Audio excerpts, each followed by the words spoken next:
सुप्रभात बच्चों। मैं रेनू बाला, प्राध्यापक हिंदी, राजकीय वरिष्ठ उपाध्याय संस्कृत विद्यालय साबुआना। आज हम कक्षा 11 की आरोह पुस्तक के अध्याय प्रथम नमक का दरोगा, जिसके लेखक हैं प्रेमचंद, का अध्ययन करेंगे।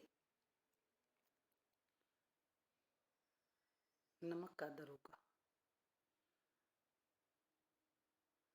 जब नमक का नया विभाग बना और ईश्वर प्रदत्त वस्तु के व्यवहार करने का निषेध हो गया तो लोग चोरी छिपे इसका व्यापार करने लगे। अनेक प्रकार के छल प्रपंचों का सूत्रपात हुआ। कोई घूस से काम निकालता था, कोई चालाकी से। अधिकारियों के पो 12 थे। एक समय था बच्चों, जिस समय क्या हुआ करता था कि नमक का कारोबार, नमक का व्यापार होता है ना, तो नमक का जो कारोबार किया जाता था उसमें उसको सरकार ने क्या कर दिया कि केवल सरकारी उस पर नियम लागू कर दिए कि केवल सरकार के माध्यम से ही नमक के व्यापार होगा, यानी लेन देन होगा। तो लोगों ने इसके पीछे क्या करना शुरू कर दिया। कोई चोरी छिपे नमक का व्यापार करने लगा, कोई अलग अलग। तो उसी का इसमें वर्णन है। पटवारगिरी का सर्वसम्मानित पद छोड़ छाड़ कर लोग इस विभाग की बरगंदाजी करते थे।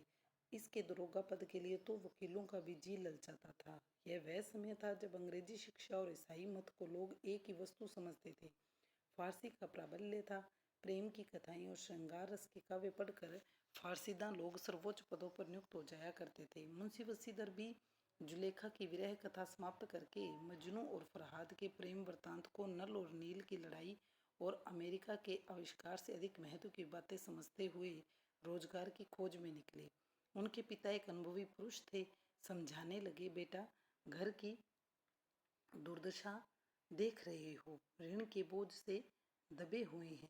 लड़कियां हैं वे घास फूस की तरह बढ़ती चली जाती हैं। मैं कगारे का वृक्ष हो रहा हूँ, न मालूम कब गिर पड़ूं।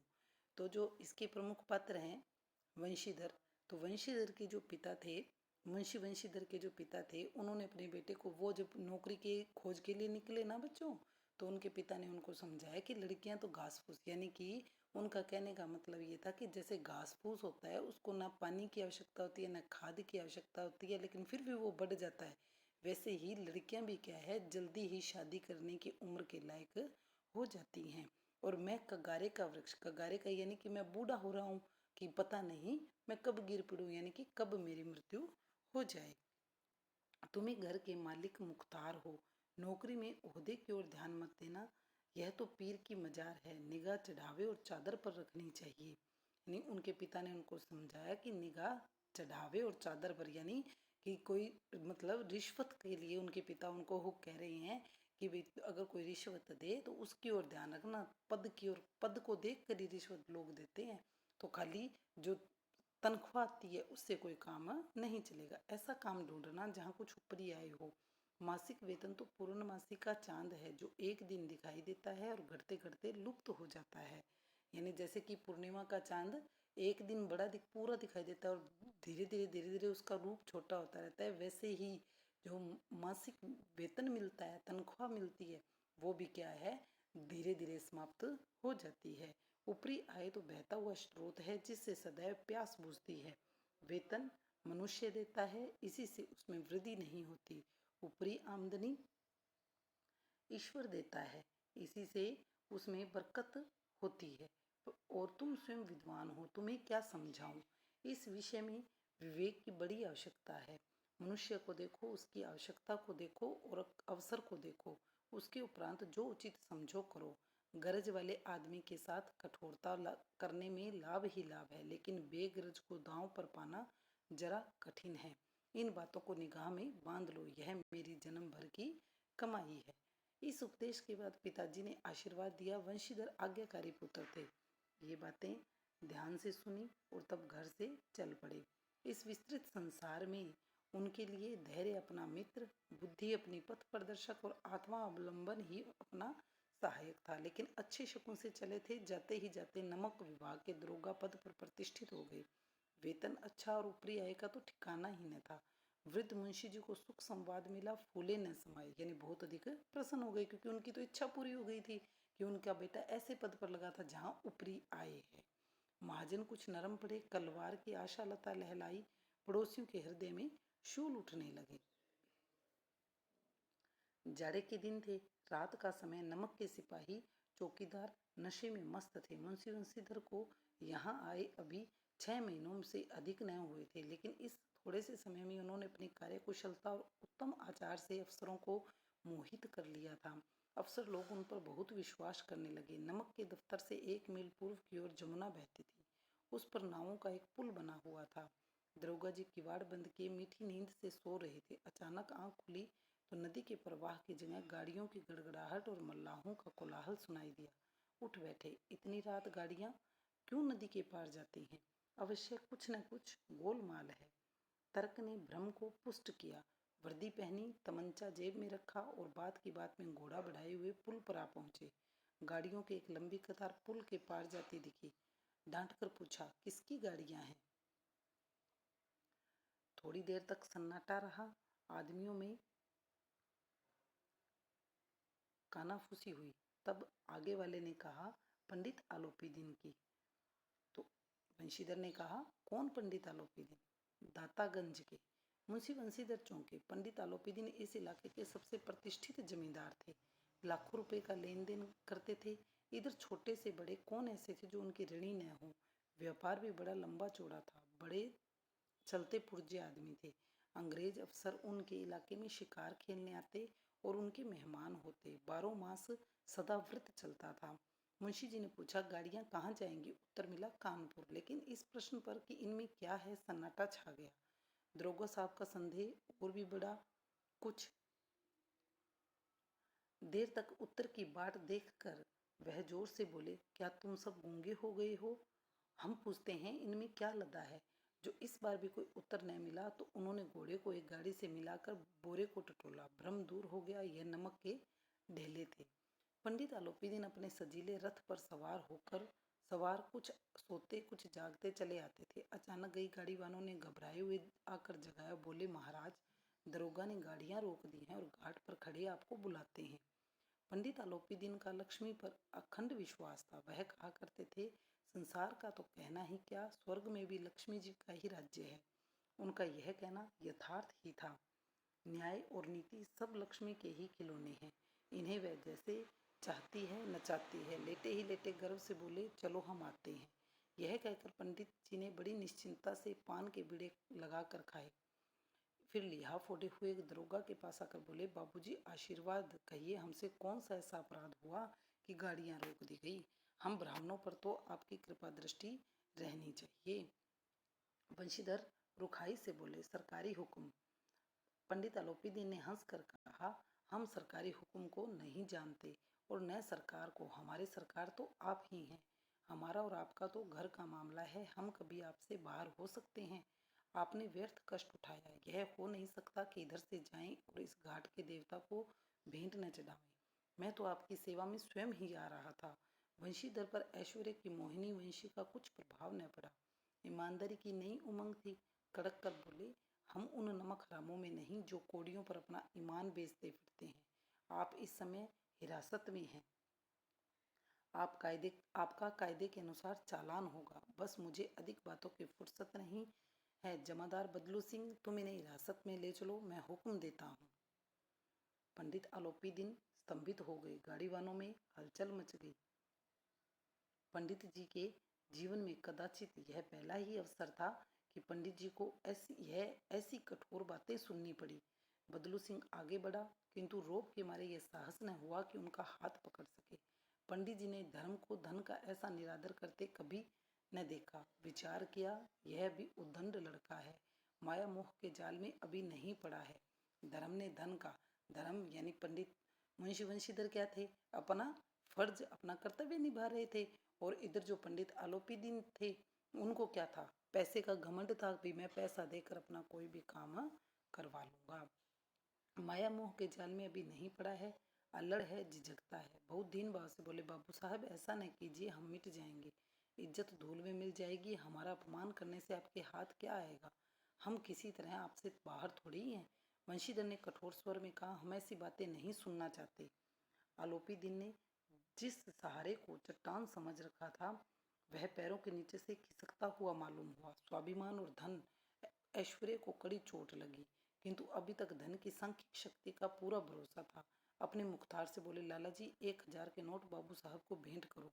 आप इस समय भूखे सिंह सिंह हो रहे हैं। अभी भी क्या था उनके मन में, ये था बच्चों कि कहीं न कहीं मुंशी जी मान जाएंगे, और आलोपी दिन अपने धन का रोब उनको दिखा रहे थे। वंशीधर ने गर्म होकर कहा, 1,000 नहीं, 1,00,000 भी मुझे सच्चे मार्ग से नहीं हटा सकते। धर्म की इस बुद्धिहीन दृढ़ता और देव दुर्लभ त्याग पर मन बहुत झुंझलाया। अब दोनों शक्तियों में संग्राम होने लगा। धन ने उछल उछल कर आक्रमण करने शुरू किए। 1 से 5, 5 से 10, 10 से 15, 15 से 20,000 तक नौबत पहुंची, किंतु धर्म अलौकिक वीरता के साथ बहुसंख्यक सेना के सम्मुख अकेला पर्वत की भांति अटल अविचलित खड़ा रहा। क्यों? क्योंकि पंडित मुंशी वंशीधर क्या थे? पंडित आलोपी दिन को किसी भी प्रकार से उनके प्रभाव से वो प्रभावित नहीं हुए, क्योंकि वो एक सच्चे और ईमानदार व्यक्ति थे। आलोपी दिन निराश होकर बोले, अब इससे अधिक मेरा साहस नहीं, अब आगे आपको अधिकार है। वंशीधर ने अपने जमादार को ललकारा।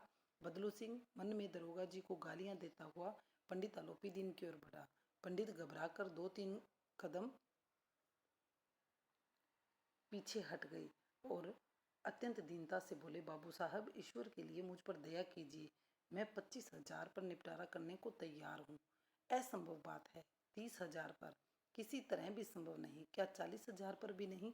40,000 नहीं, 40,00,000 पर भी असंभव है। बदलू सिंह, इस आदमी को भी हिरासत में ले लो, अब मैं एक भी शब्द नहीं सुनना चाहता। धर्म ने धन को पैरों तले कुचल डाला। देखो बच्चों, लेखक ने कितनी अच्छी बातें लिखी हैं। धर्म ने धन को, यानी मुंशी वंशीधर ने किसी भी प्रकार का लालच उन पर प्रभावी नहीं हुआ। तो लेखक कह रहा है कि धर्म ने धन को पैरों तले कुचल डाला। आलोपी दिन ने एक हष्ट पुष्ट मनुष्य को हथकड़ियां लिए हुए अपनी ओर आते देखा। चारों ओर निराश और कातर दृष्टि से देखने लगे। इसके बाद एकाएक मूर्छित होकर गिर पड़े। दुनिया सोती थी पर दुनिया की जीभ जागती थी। सवेरे देखिए तो बालक वृद्ध सबके मुंह यही बात सुनाई देती थी। जिसे देखिए वही पंडित जी के इस व्यवहार पर टीका टिप्पणी कर रहा था। निंदा की बौछारें हो रही थी, मानो संसार से अब पापी का पाप कट जाएगा। पानी को दूध के नाम से बेचने वाला ग्वाला, कल्पित रोजनामचे भरने वाले अधिकारी वर्ग, रेल में बिना टिकट सफर करने वाले बाबू लोग, जाली दस्तावेज बनाने वाले सेठ साहूकार, यह सब के सब देवताओं की भांति गर्दनें चला रहे थे। सब दूसरे दिन पंडित आलोपी दिन अभियुक्त होकर कांस्टेबलों के साथ हाथों में हथकड़ियां, हृदय में गिलानी और शोभ भरे लज्जा से गर्दन झुकाए अदालत की तरफ चले तो सारे शहर में हलचल मच गई। मेलों में कदाचित आंखें इतनी व्यग्र न होती होंगी, भीड़ के मारे छत और दीवार में कोई भेद न रहा। किंतु अदालत में पहुंचने की देर थी। पंडित आलोपी दिन इस अगाध वन के सिंह थे, क्योंकि पंडित आलोपी दिन तो बहुत बड़े आदमी थे। सभी अफसर जो क्या थे, उनके घर पर जाते थे। तो अधिकारी वर्ग उनके भक्त, अमले उनके सेवक, वकील मुख्तार उनके आज्ञापालक, और अर्दली चपरासी और चौकीदार तो बिना उनके बिना माल के गुलाम थे। उन्हें देखते ये लोग चारों तरफ से दौड़े। सभी लोग विस्मित हो रहे थे, इसलिए नहीं कि आलोपी दिन ने क्यों यह कर्म किया, बल्कि इसलिए कि वह कानून के पंजे में कैसे आए। ऐसा मनुष्य जिसके पास असाध्य साधन करने वाला धन और अनन्य वाचालता हो, वह क्यों कानून के पंजे में आए। प्रत्येक मनुष्य उनसे सहानुभूति प्रकट करता था। बड़ी तत्परता से इस आक्रमण को रोकने के निमित्त वकीलों की एक सेना तैयार की गई। न्याय के मैदान में धर्म और धन में युद्ध ठन गया। वंशीधर चुपचाप खड़े थे। उनके पास सत्य के सिवा न कोई बल था, न स्पष्ट भाषण के अतिरिक्त कोई शस्त्र। गवाह थे किंतु लोभ से डामाडोल। यहाँ तक कि मुंशी जी को न्याय भी अपनी ओर से कुछ खींचा हुआ दिख रहा पड़ता था। वह न्याय का दरबार था, परंतु उसके कर्मचारियों पर पक्षपात का नशा छाया था। किंतु पक्षपात और न्याय का क्या मेल? जहाँ पक्षपात हो वहाँ न्याय की कल्पना भी नहीं की जा सकती। तो बच्चों, जहाँ पर पक्षपात, यानी उन्हें उन्हें दिख रहा था भाई सारा अधिकारी वर्ग ही जब आलोपी दिन की तरफ है तो मुझे न्याय नहीं मिलेगा, ये उनको आभास होने लग गया था मुंशी वंशीधर को। लेकिन फिर भी मुकदमा शीघ्र ही समाप्त हो गया। डिप्टी मजिस्ट्रेट ने अपनी तजवीब में लिखा, पंडित आलोपी दिन के विरुद्ध दिए गए प्रमाण निर्मूल और भ्रमात्मक हैं। वह एक बड़े भारी आदमी हैं। यह बात कल्पना के बाहर है कि उन्होंने थोड़े से लाभ के लिए ऐसा दुस्साहस किया हो। यद्यपि नमक के दरोगा मुंशी वंशीधर का अधिक दोष नहीं है, लेकिन यह बड़े खेद की बात है कि उनकी उद्दंडता और विचारहीनता के कारण एक भले मानुस को कष्ट झेलना पड़ा। हम प्रसन्न हैं कि वह अपने काम से सजग और सचेत रहता है, किंतु नमक से मुकदमे की बढ़ी हुई नमक हलाली ने उसके विवेक और बुद्धि को भ्रष्ट कर दिया है। भविष्य में उसे होशियार रहना चाहिए। क्या हुआ बच्चों? उल्टा। अब क्या हुआ? क्योंकि सब पंडित आलोपीदीन के गुलाम थे वो तो सारे के सारे, उन्होंने अब क्या हुआ, मुंशी बंसीधर कोई उल्टा फटकार लगाएगी कि आपको ध्यान से काम करना चाहिए। वकीलों ने यह फैसला सुना और उछल पड़े। पंडित आलोपीदीन मुस्कुराते हुए बाहर निकले। स्वजन बांधवों ने रुपयों की लूट की, उदारता का सागर उमड़ पड़ा। उसकी लहरों ने अदालत की नींव तक हिला दी। जब वंशीधर बाहर निकले तो चारों ओर से उनके ऊपर व्यंग्य बाणों की वर्षा होने लगी। चपरासियों ने झुक झुक कर सलाम किए, किंतु इस समय एक एक कटु वाक्य, एक एक संकेत उनकी गर्वाग्नि को प्रज्वलित कर रहा था। कदाचित इस मुकदमे में सफल होकर वह इस तरह करते हुए न चलते। आज उन्हें संसार का एक खेदजनक विचित्र अनुभव हुआ। न्याय और विद्वत्ता, लंबी चौड़ी उपाधियां, बड़ी बड़ी दाढ़ियां और ढीले चोंगे एक भी सच्चे आदर के पात्र नहीं है। वशीधर ने धन से बैर मोल लिया था तो उसका मूल्य चुकाना अनिवार्य था। कठिनता से एक सप्ताह बीता होगा कि मुअत्तली का परवाना आ पहुंचा। कार्यप्राणता का दंड मिला। बेचारे भग्न हृदय, शोक और खेद से व्यथित घर को चले।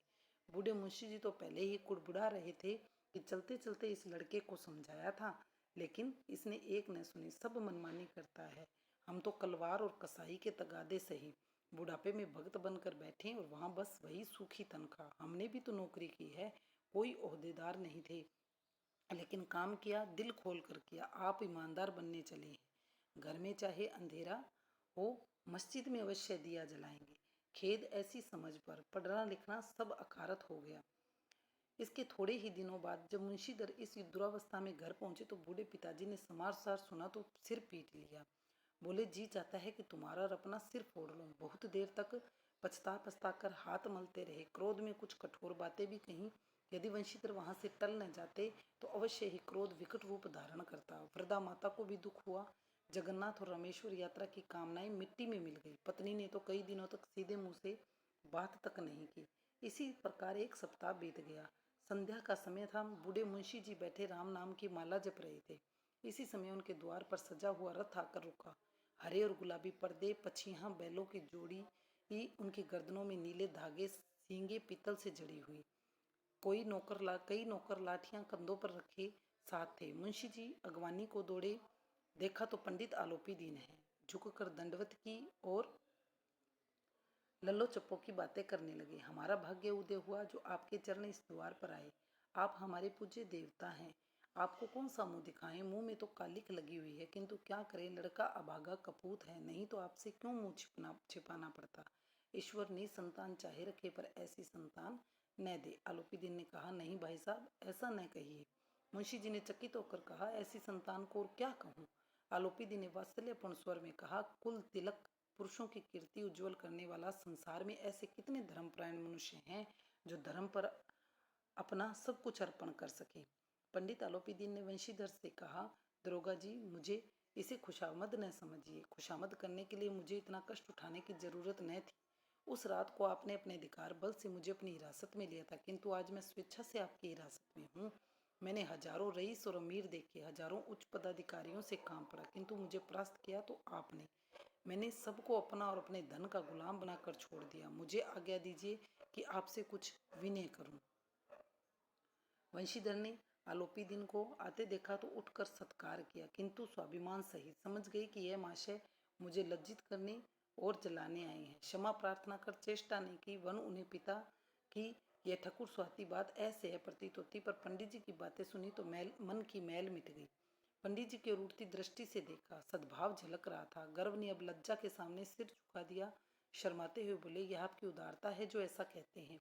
मुझसे कुछ अविनय हुई, इसे क्षमा कीजिए। मैं धर्म की बेड़ी में जकड़ा हुआ था, नहीं तो मैं वैसे आपका दास हूँ। जो आज्ञा होगी वह मेरे सिर माथे। आलोपीदीन ने विनीत भाव से कहा, नदी तट पर आपने मेरी प्रार्थना नहीं स्वीकार की थी, किंतु आज स्वीकार करनी पड़ेगी। वंशीधर बोले, मैं किस योग्य हूँ, किंतु जो कुछ सेवा मुझसे हो सकती है उसमें त्रुटि न होगी। आलोपीदीन ने एक स्टाम्प लगा हुआ पत्र निकाला, उसे वंशीधर के सामने रखकर बोले, इस पद को स्वीकार कीजिए और अपने हस्ताक्षर कर दीजिए। मैं ब्राह्मण हूँ, जब तक सवाल पूरा न कीजिएगा द्वार से न हटूंगा। मुंशी वसीदर ने उस कागज को पढ़ा तो कृतज्ञता से आंखों में आंसू भर आए। पंडित आलोपीदी ने उनको अपनी सारी जायदाद का स्थायी मैनेजर नियत किया था। 6,000 वार्षिक वेतन के अतिरिक्त रोजाना खर्च अलग, सवारी के लिए घोड़े, रहने को बंगला, नौकर चाकर मुफ्त। कंपित स्वर में बोले, पंडित जी, मुझ में इतनी सामर्थ्य नहीं कि आपकी उदारता की प्रशंसा कर सकूं, किंतु मैं ऐसे उच्च पद के योग्य नहीं हूँ। आलोपीदीन हंसकर बोले, मुझे इस समय एक अयोग्य मनुष्य की ही जरूरत है। वंशीधर ने गंभीर वंशीधर ने गंभीर भाव से कहा, यूं मैं आपका दास हूँ। आप जैसे कीर्तिवान सज्जन पुरुष की सेवा करना मेरे लिए सौभाग्य की बात है, किंतु मुझ में न विद्या है, न बुद्धि, न वह स्वभाव जो इन त्रुटियों की पूर्ति कर देता है। ऐसा महान कार्य के लिए एक बड़े मर्मज्ञ अनुभवी मनुष्य की जरूरत है। आलोपीदीन ने कलमदान से कलम निकाली और उसे वंशीधर के हाथ में देकर बोले, न मुझे विद्वता की चाह है, न अनुभव की, न मर्मज्ञता की, न कार्य कुशलता की। इन गुणों के महत्व का परिचय खूब पा चुका हूँ। अब सौभाग्य और सुअवसर ने मुझे वह मोती दे दिया है जिसके सामने योग्यता और विद्वता की चमक फीकी पड़ जाती है। ये कलम लीजिए, अधिक सोच विचार न कीजिए और दस्तखत कीजिए। परमात्मा से यही प्रार्थना है कि वह आपको सदैव वही नदी किनारे वाला बेमुरब्बत, उद्दंड, कठोर परंतु धर्मनिष्ठ दरोगा बनाए रखे। वंशीधर की आंखें डबडबा आई। हृदय के संकुचित पात्र में इतना एहसान न समा सका और एक बार फिर पंडित जी की ओर भक्ति और श्रद्धा की दृष्टि से देखा और कांपते हुए हाथ से मैनेजरी के कागज पर हस्ताक्षर कर दिए। आलोपीदीन ने प्रफुल्लित होकर उन्हें गले लगा लिया। तो देखो बच्चों, जिस मुंशी वंशीधर को कुछ पैसे की जो नौकरी मिली थी, लेकिन उनकी ईमानदारी और उनकी कर्तव्य निष्ठता के कारण आज उनको इतना बड़ा उनको पद प्राप्त हुआ है। तो बच्चों, मनुष्य को सदैव अपने कर्तव्य और सत्य के पथ से कभी भी दूर नहीं होना चाहिए, सदैव सत्य का पालन करना चाहिए। धन्यवाद।